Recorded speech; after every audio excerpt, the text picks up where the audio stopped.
तुम्ही पाहत आहात MCN न्यूज मराठी। आभाळाकडे डोळे लावून बसलेल्या बळीराजाच्या शेत शिवारात अखेर खरीपाची लगबग सुरू झाली आहे।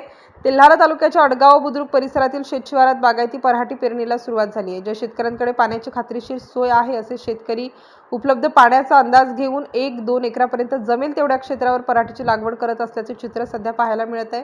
दुसरीकडे यंदाच्या खरीप हंगामाला महागाईचे मोठे ग्रहण लागले आहे। मागील वर्षाच्या तुलनेत रासायनिक खते, कपाशीची बी बियाणे, मशागतीचा खर्च आणि लागवडीची मजुरी यात प्रचंड वाढ झाली आहे। शेतीचा प्रत्येक खर्च महागला असताना हंगामाच्या शेवटी पिकाला अपेक्षित भाव मिळत नसल्याने शेतकऱ्यांचे आर्थिक बजेट पूर्णपणे कोलमडले आहे।